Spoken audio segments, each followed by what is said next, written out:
When societies panic about the future, they often start counting babies. But the real question is never just how many, it's whose babies count.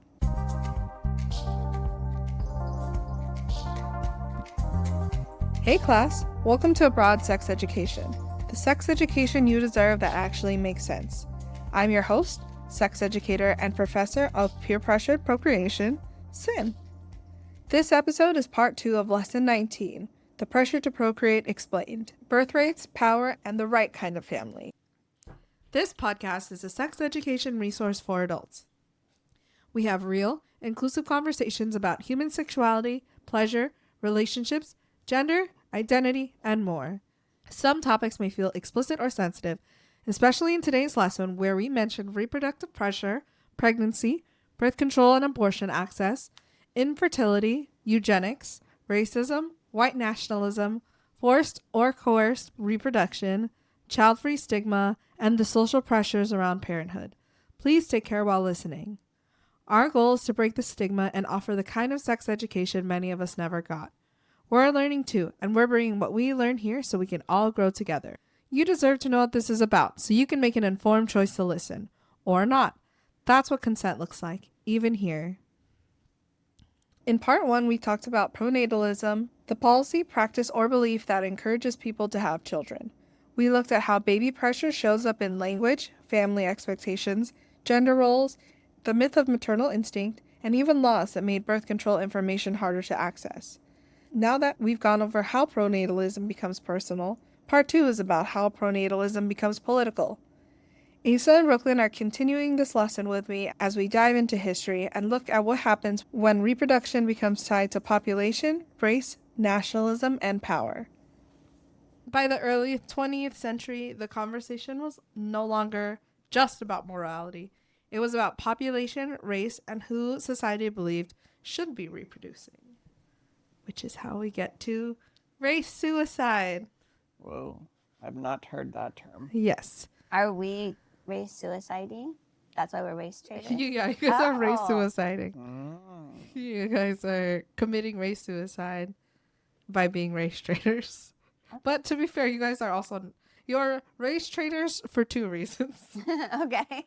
We are in it heavy. We're in it deep. There's no getting out of it. You are considered race traders because 1, you primarily date people that are non-white. Okay. And 2, because you both don't want to continue the Aryan race. Oh, as in, like, we don't want kids. Yeah, it's well, yeah, with another white person. Right. Yeah. So that has not been my top priority historically. So in race suicide. Wow, way to like twist the word, right? And be like, oh, look at this terrible morality. Yeah. You said we are like out of the morality phase. No. This is still like you're associating moral like attribution to race suicide, right? Yeah. It's ridiculous. This is what I also like to call when white people used to use science to prove racial superiority. Because this is when... Right. Like when the Nazis were looking and trying so hard to find their research that didn't go well. Well, this is specifically with the eugenics. So in the 1900s, Theodore Roosevelt was concerned with the low birth rates and quote-unquote race suicide, which included his belief that healthy citizens should have large families. In 1902, he called race suicide, quote-unquote, fundamentally, infinitely more important than any other question in this country, and he argued to the American public that, quote, the man or woman who deliberately avoids marriage and has a heart so cold as to know no passion and a brain so shallow and selfish as to dislike having children is in effect a criminal against the race and should be an object of contemptuous abhorrence by all healthy people. Wow. So race suicide was a panic that the quote-unquote wrong groups of people were having more children than the quote-unquote right groups. And this is where pronatalism overlaps with eugenics. The people that were considered in the quote-unquote wrong groups that were deemed unfit include racial minorities, but specifically Black people, immigrants, people with mental and physical disabilities, people in poverty, institutionalized people, and people who committed crimes. And why did they care? Like, why did they want white people that were not institutionalized to reproduce specifically? It didn't have to do with the labor force at this point? No, it was just because racism. It's just racism. They were just afraid that there were too many other races coming in. Okay. Yeah. There was immigration in this time period. So there was just like a fear of people coming in and mixing. So they were very threatened that white people were losing their culture. And again, this is when white people were losing their culture. Sorry. So eugenics specifically, if you don't know, is a discredited pseudoscientific belief that advocates for selective breeding to quote unquote optimize the genetic pool of the human race, specifically white people. It was wildly racist, and it is an example of scientific racism and authoritative coercion. Eugenics was not a fringe in the 20th century because it did influence a lot of science, policy, and public education. But after World War II, eugenics was considered human rights abuse. That makes sense because that's what the Nazis were really into. Yeah. And also their research proved like they were trying so hard to like prove that the white race was superior, and it was like they couldn't. Yeah. But yeah. Eugenics wasn't only practiced in the US. There were examples of it in Singapore, Mexico, so other countries as well. It was more of a fear of losing their dominance in society, usually. I think whenever I hear about these like chapters in specifically the US history, I hear this and I'm like, oh my God, how did nobody like complain? Like genuine, like seriously, like it's like unfathomable to me that you see this happening at your higher, like this is the president. And I guarantee you there were people who were like, no, he's like off the rocker, like this is unbelievable, right?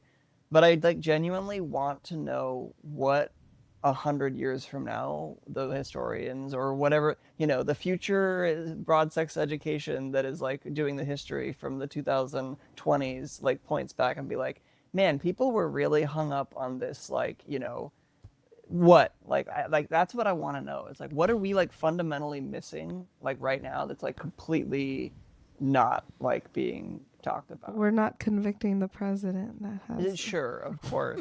Yes. Yeah. No, absolutely. But like the things that we're not aware of that are fucked up. Yeah. I think the other thing they're going to be talking about in 100 years is just I think about this a lot, is I think they're going to compare what we're experiencing now with like the wealth disparity with like the billionaires and all of that stuff, and not necessarily fully in comparison, but similar to like what do they call the robber barons, where it was like the people who built the railroad, what are like the Vanderbilts, the big four, yeah, right? I think or like the French Revolution. That's right? what I was thinking. Yeah. Have them eat cake. Like, Yeah. let's fucking go. Yeah, no, that was where my thought went. When you were like the Vanderbilts, I was like, oh, never mind. I thought this had a different ending. Yeah.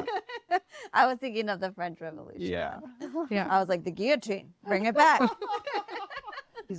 Crazy that this was a thing. Yeah. You know? And this is still a thing. Right. White middle class anxiety about losing their white race. No, that's actually an interesting point, because I think that answers his question of like how were people buying into this, but it's because the people that buy into it are so isolated in their own bubble. So like there's a certain billionaire / trillionaire that is really into this. He's in a very isolated bubble of people, and also grew up in a super racist country. So like those people are only within themselves, and so they're like hearing this fear mongering, like crazy conspiracy theories of like, you know, right, they're trying to take over and whatever, so they believe it. I mean, this is still such a huge fear within the white nationalist sphere. I've been reading a book called Sisters in Hate by, who is it by? What does it say? Oh, it's right in front of me. It is by Seward Darby. Yeah. I may be mispronouncing her name. Yes, Seward Darby. And it's super good. Super good. It follows like 3 women who were or are on the forefront of the white nationalist movement. I'm halfway through it, so I can't say if they've all gotten out of it or not. The first one has, so that's good. But it's really fascinating because the woman that it's following now, she was a feminist. She felt as though people judged her for wanting to be a mother. And not just this, but there were a lot of other experiences. And she also just has negative views on the healthcare system because her mother was a nurse and her mother was like super abusive. So it's like I can see how she ended up this way. But she has a blog and she's a trad wife, and she talks about how there's a fear of the Aryan race expiring. Which when I say Aryan, it's white people, I guess. It's like people with European roots, but it doesn't include the Jewish community. Right. Because Jewish is Middle Eastern. They just don't like Jewish people. Okay. I have no idea why. This is like the historical, like Irish people weren't white for a while. Yeah. I was going to ask Italians if that... weren't white for Right. a Yeah, while. because there's like the Iberian and the Italians. Yeah. And so is it like specifically blonde hair, blue eyes, white? Or is it like they now embody any Europe? It's usually prefers blonde Okay. hair, blue eyes. Yeah. This whole fear around losing the white race is still ringing true in a lot of white nationalist spheres, and they're super concerned about it. That's why it feels like it's popping up so much more now, because a lot more people are open-minded, and we've gotten to a point where we've gotten a lot more progressive, especially within the last 50 years. And some historians have suggested that the reason why it's come back with full force is after the Civil War and after slavery was abolished, people were never reprimanded, or white people were never reprimanded for owning slaves or like treating minorities poorly, in comparison to like when Germany had the Holocaust. They condemned it, and they like talk like even when they teach it, they talk poorly, or they talk negatively. Yeah, And like the ones that they could catch were punished for it. Yeah, they were like put on trial, and even in schools they talk about it like this was not an okay in history. Like you need to remember that this happened. Right. Versus like when we talk about slavery here, we're just like this is something we did. Yeah, it happened. So, but then we freed them. Yeah, it was good.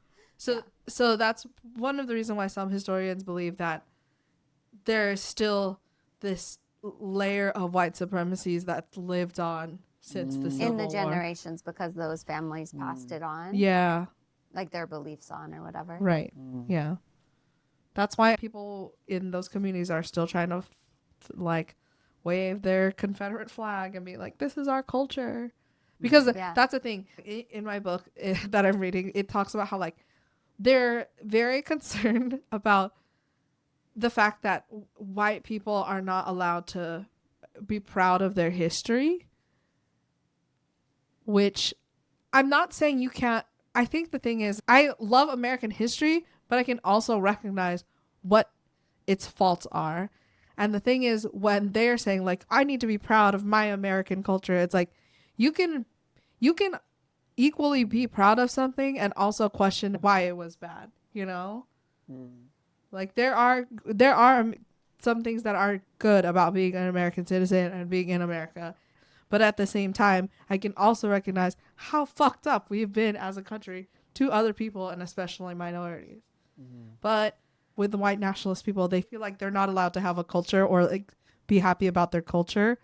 So they get very angry.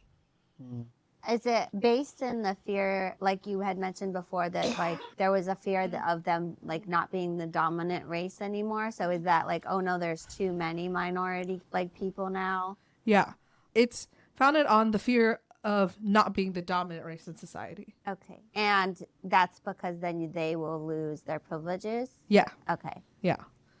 So by somebody else gaining a right, they feel they're going to lose theirs. Right. Yeah, this is the thing, is like people protect their own, right? People want to protect your own status.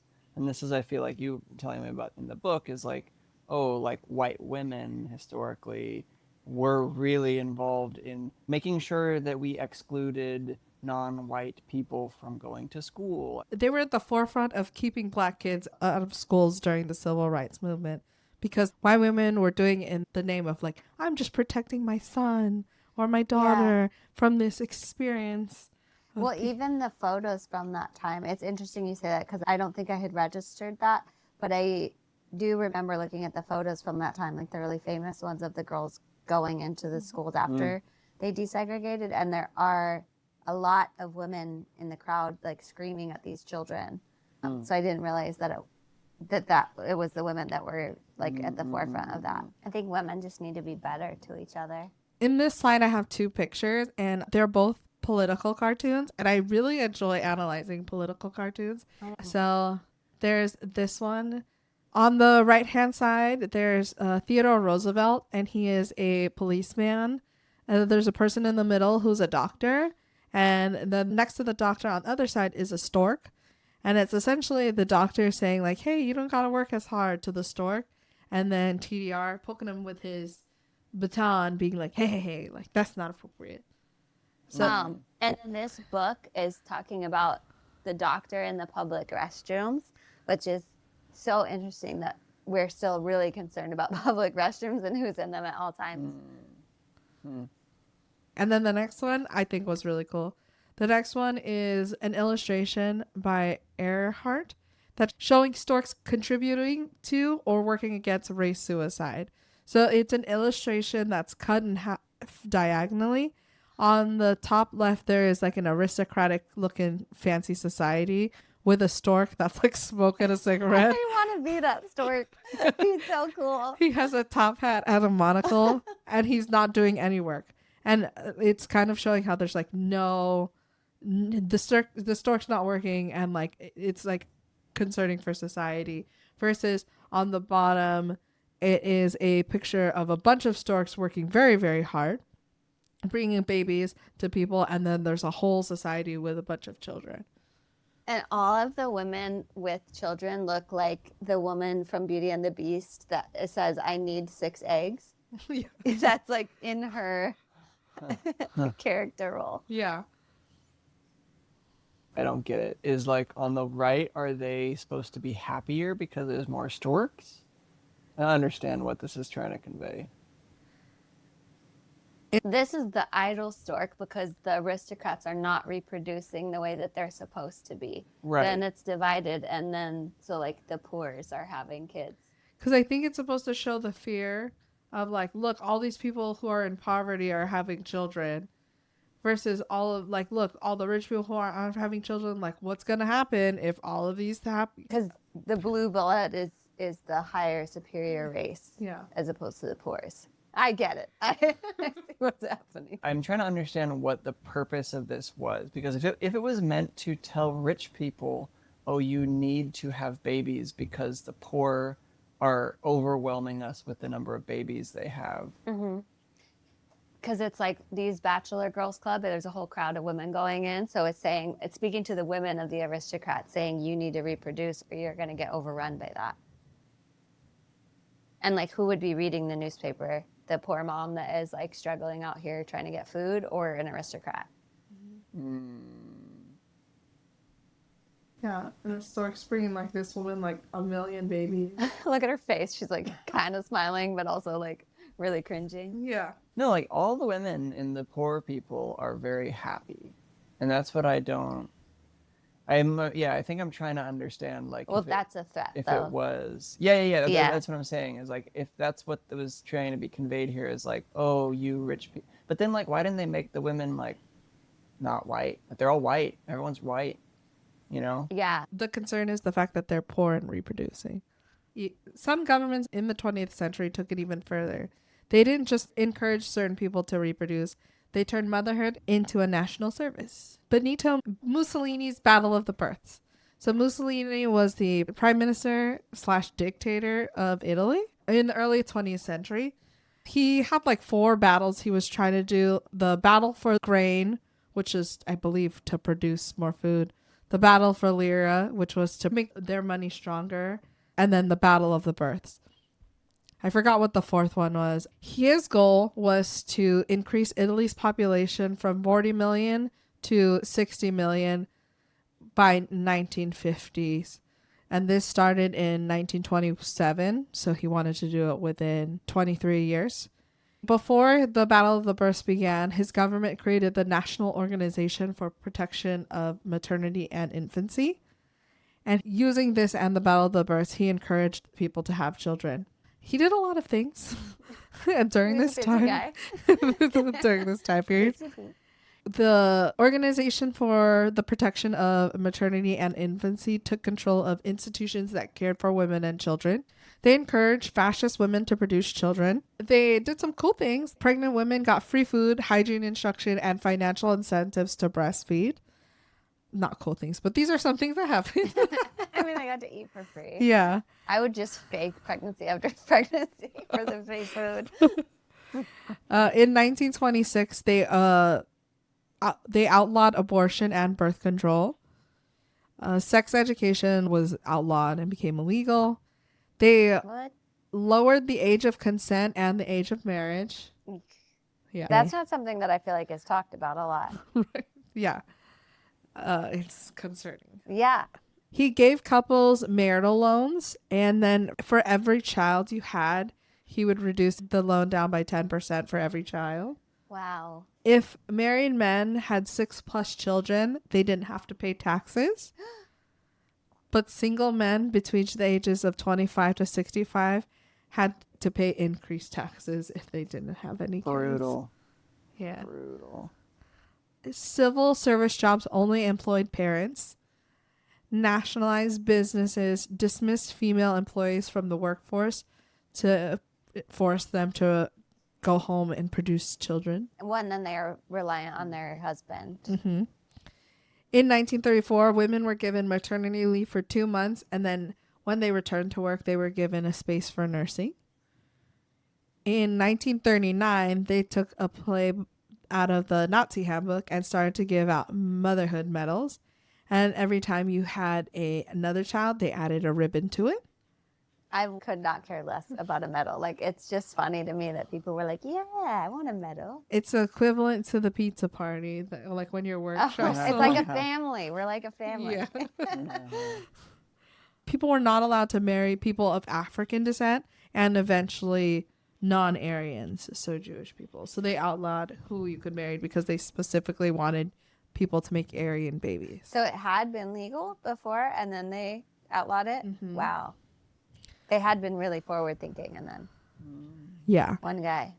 There were 2 quotes on the screen from Mussolini. He said, "It's up to you to create the generation of soldiers and pioneers for the defense of the empire." And then he also said, "Women are a charming pastime, but they should never be taken seriously, for they themselves are rarely serious." Which, fuck you, that's fine. I wish a woman had, like, assassinated him. That'd been cool. While his other battles were pretty successful, the Battle of the Births was deemed largely unsuccessful because by 1940, the population only grew to 47.5 million. Yeah, looking at Mussolini doesn't get people horny. That's what I learned. Oh, this is not Mussolini, but you had mentioned of like, oh, what if people took babies and then they gave them to someone else? So Spain also did something with Franco. I think Franco was the name of the dictator in Spain, but they would take babies from people who were loyalists to like Spain, crazy. And they would give them to other people who were like followers of the Franco. Wild. Yeah, indoctrination. It was terrible. I think the Nazis did similar with their program because they wanted to, you know, make more Aryan. So like the Nazis would go and impregnate whoever they could, and then they would also take the babies and put them in good homes, like quote unquote good. Well, we're going to talk about the Nazis next. Great. I don't have a bunch of stuff on the Nazis because I feel like we all heard this I song. recently listened to a podcast about them. That's why I keep bringing them up. I'm not like, sorry. So this is a quote from the book that I was talking about, The Sisters in Fate. And I thought this was like just a really good example because they also talk about how the Nazis push motherhood. But the quote says, "The elevation of motherhood is a way that the far right keep women subservient to men by convincing them that they have more power than they actually do." Yeah. It was interesting earlier when you were saying that like the women were the ones that prevented the desegregation of schools, because I was thinking like they're pretty powerless people and that was the only place that they had power. So they wanted to exercise. So with the Nazis, they did a lot of things that you've also mentioned too. But one of the things, and we talked about already, is they gave out the Mother Cross of Honor for the German mother, which is an example here. I've never seen that before. Yeah, this is the cross. This is the Medal of Motherhood. And this is why Trump was like, we should do a medal for motherhood. Right. He's just been taking everything out of the playbook. The fascist playbook. Yeah. So if you had 8+ children, you got this one. This is a gold. Yeah, 8. Oh my God. Silver for 6 to 7, and then bronze for 4 to 5. And nothing for 3. No, nothing. And if any child of the Hitler Youth met a mom with a medal, they had to greet her with a Hitler salute as a form of respect. This woman that I have pictured, she's on the image of the right and also on the left. She's on the left-hand side on the picture on the left. This woman is named Gertrude Schultz-Klink. She had a gold medal and was the leader of the National Socialist Women's League. And Hitler once described her as the quote-unquote perfect Nazi woman. She ran an organization that taught women how to be good Nazi wives and mothers and used her quote-unquote motherly concerns to justify the Holocaust. She went to trial after the Holocaust, and she continued to be like, no, I firmly believe in it. And even afterwards in her life, she wrote a book continuing her belief in her Nazi views. So she sucked. She was a bitch in conclusion. Yeah. I didn't realize that Trump had borrowed this awards for women who have lots of babies from the Nazis. It's actually insane how many things he has said and done that are straight from, he's not even hiding it. Yeah. This is why it's important to learn history, because history repeats itself. Like the French Revolution. Hopefully.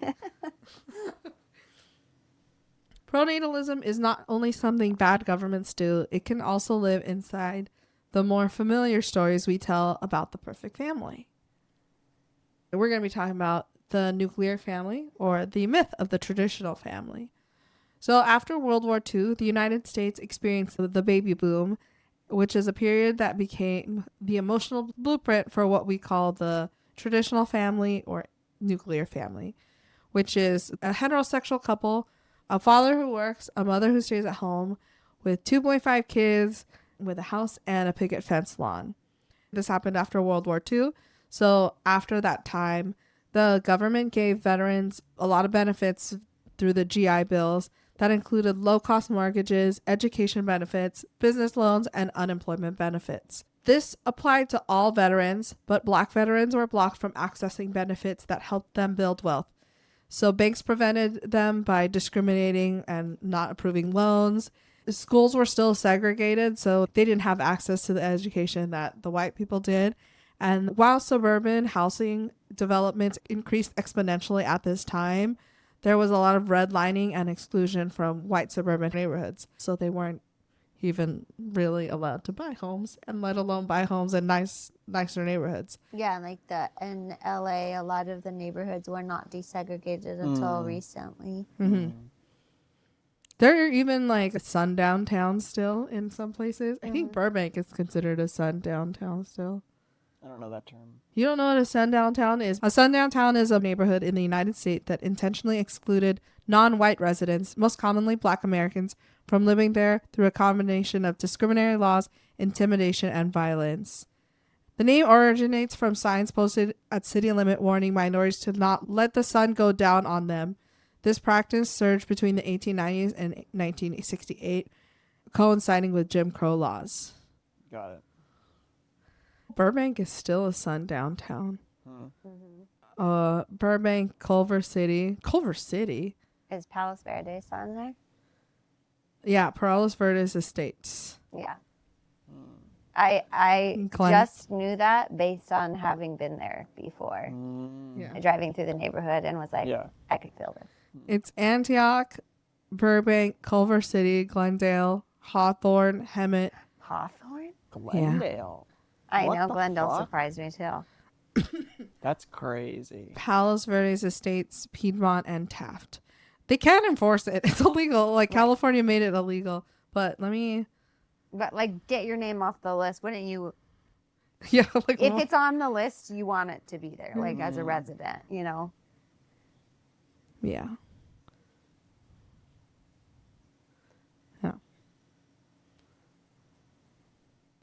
The reason why the traditional family, got pushed so much during this time was because of those things, where there were all these benefits that the veterans got, the increased housing availability, and after the war, women were pushed to go back home after fulfilling the roles from men when they were at war. Is this why the baby boomers have all the wealth? Because they inherited all of this from their parents? Mm-hmm. Yeah, and then they made laws to make sure that they get to keep it. Mm-hmm. During this time, they really enforced the gender roles. Now that the men were back from the war, the men are going to take the jobs, and then women, you did your job working. Now just go home and take care of the kids. Yeah. This was also the beginning of the Cold War, because they have their dick measuring contest with the Soviet Union. So they were using this as a way to prove that capitalism works really well, and that we're a very stable country, and that we're better than communism because we have this sense of stability. Again, dick measuring contest. Yeah. Well, and just capitalism. This lifestyle supported by policy, economics, gender roles, racial exclusion, and post-war culture that treated marriage and children as the normal step into adulthood. Makes sense as why that's kind of still lingering. It's not that long ago. No, not at all. Well, and it's I feel like there's a lot of generational hostilities between the boomers that got the benefit of it, and then millennials aren't buying houses, and Gen Z is doesn't want to work or whatever because we're not our money doesn't get us what it got them. Right. Now that we have some historical context on how governments regulate family planning, let's look at other ways they influence it with our civics section. So civics is when the government wants more babies. The government will offer a couple things, either carrots or sticks. And I like to think of these as form of support and control. So carrots are a form of support, and carrots are usually incentives, benefits, or rewards. Some examples of some support that the government could offer people is child allowances, tax credits, paid family leave, maternity leave, childcare subsidies, housing support, fertility treatment coverage, and universal health care. Sticks are penalties, restrictions, or ways that just make it harder. So a form of control. Some ways that governments do that, and they continue to do it now, is abortion restrictions, contraception restrictions, maintaining social stigma, restricting women's education or employment, and immigration exclusion paired with domestic birth anxiety. Some pronatalist policies can genuinely help families, like we mentioned on some of the carrots list, like the paid family leave. Even Mussolini is like, oh, we're going to feed all the women who have babies. Like, that's nice. Yeah.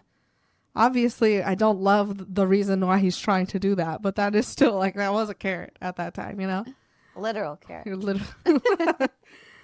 But the ethical question is whether the policy expands people's options or narrows them. If you want to really take a look at it, support says, if you want children, we'll help you take care of them. Control says, we will reduce your ability to not have children. Good luck resisting.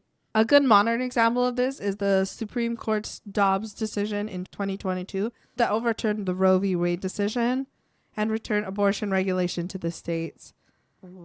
Obviously. Reproductive policy after the Dobbs affects whether people can avoid and or continue pregnancies under the conditions that they choose. Right.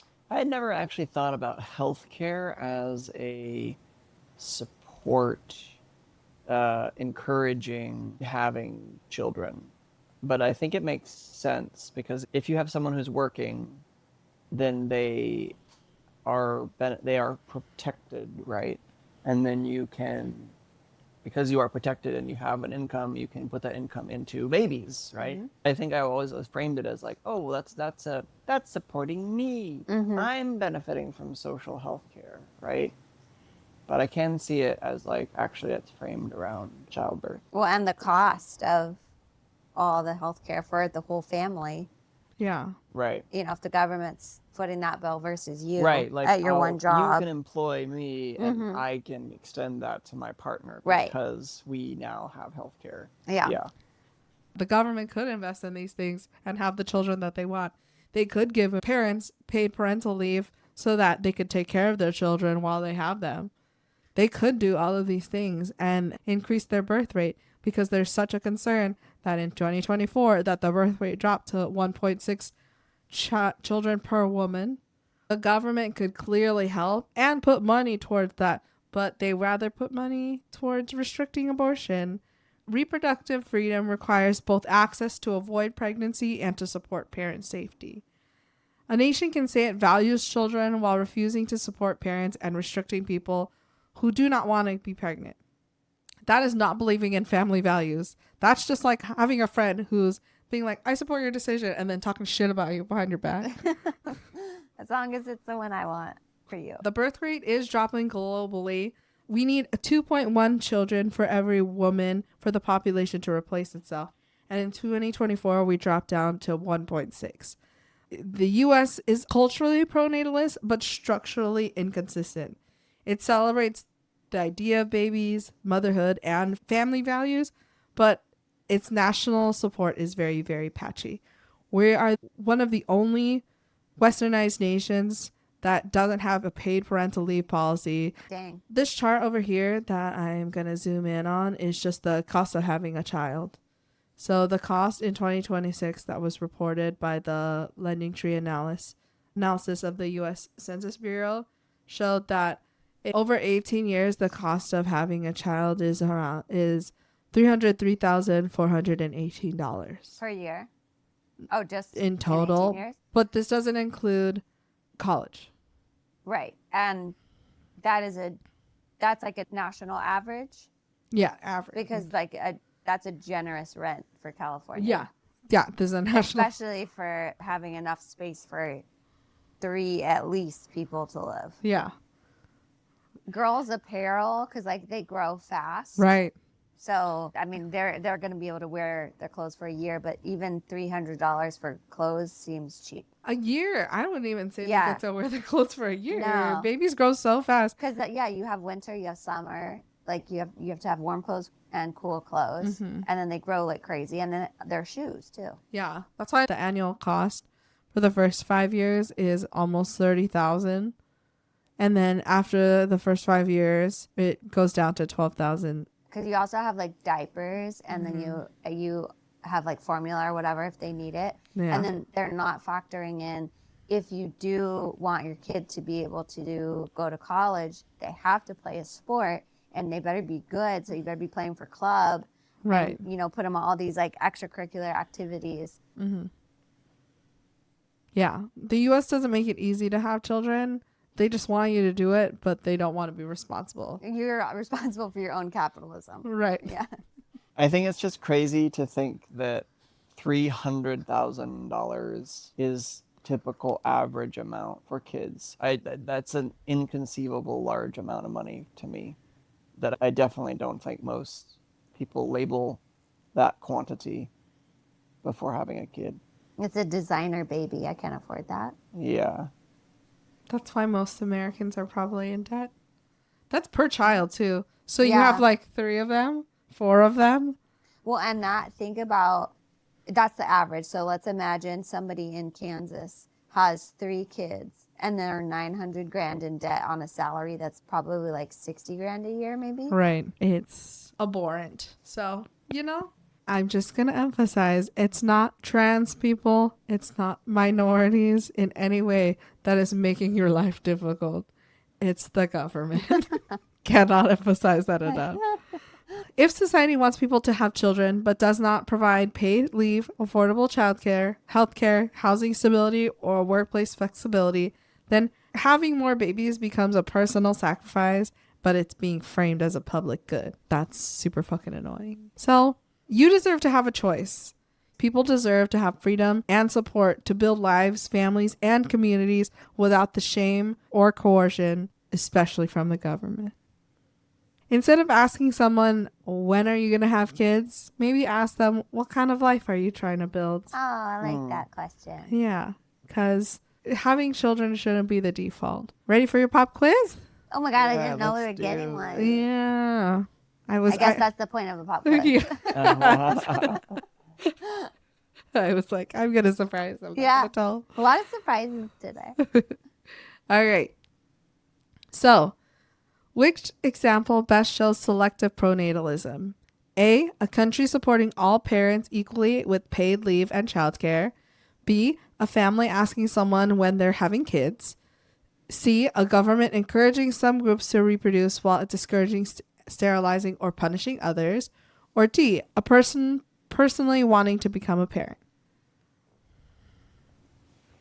Are we going to answer together? In 1, 2, 3, C. Yeah, that's right.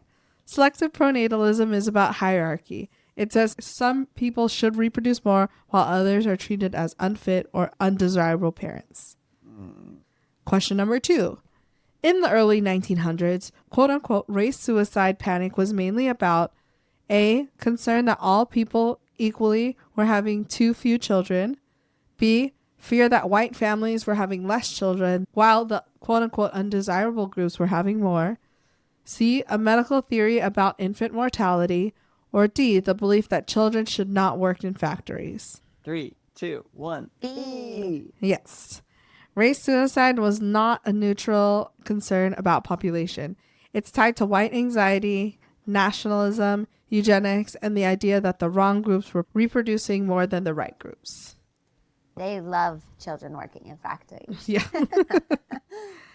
What did Mussolini's battle for the births and the Nazi motherhood policy have in common? A, they treated motherhood as private and separate from politics. B, they rejected traditional gender roles. C, they promoted motherhood as a service to the nation. Or D, they focused on only helping parents without controlling reproduction. 1, 2, 3, C. That's right. Both examples show governments turning reproduction into national duty. Motherhood became connected to empire, soldiers, race, population growth, and state power. Question 4. If a society celebrates babies, motherhood, and quote-unquote family values, but does not provide paid leave, affordable childcare, healthcare, or housing stability, what contradiction does that reveal? A, that society values children symbolically, but may not materially support parents. B, the society is anti-family because it does not force everyone to have children. C, the society has solved pronatalism by letting people figure it out privately. Or D, the society only needs more positive messaging about parenthood. 3, 2, 1. A. Yes, that's correct. This is the contradiction. A society can praise parents while failing to support them. That turns reproduction into a personal sacrifice framed as a public good. A government offers paid parental leave, childcare subsidies, and healthcare to families because it wants to make parenting easier. Is that automatically harmful pronatalism? A, yes, because any policy that helps parents is automatically coercive. B, yes, because the government should never be involved in family life. C, no, but only if the policy is available exclusively to married heterosexual couples. Or D, no, because the supportive family policies can expand people's options instead of limiting them. No, because, wait, let me read C again. Only, okay, I'm ready. I'm going to say 3, 2, 1. D. Yes, that's correct. Supporting people who want children is not the same as pressuring everyone to have them. It becomes more concerning when support turns into pressure, excludes certain families, or is paired with restrictions on abortion, contraception, sterilization, or sex education. And that was it. We nailed it. Wow. You did great, guys. That last one, the wording confused me a little bit, so then I reread it and was like, okay, Yeah. I got it. That's it for today. do you have any questions or any comments on the episode? Super cool to see the history. I definitely feel anxious, angry, upset, and that's the intention, I think. But now we can talk about it together, so it's a positive thing. Yeah. Yeah, and it was like, made me think about how the government is so concerned with neutering our pets, but then they're like so concerned with us having kids. Right. Good point. Yeah. All right.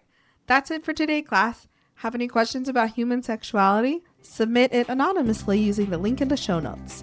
If this episode helped you understand something a little better, share it with a friend, because the best way to destigmatize sex is to talk about it. Follow the show to stay updated on future lessons. And if you want to go deeper, grab the Essential Sex Conversations workbook by joining our newsletter. Thanks for tuning in. Stay curious. Class dismissed. Bye. Bye. Bye.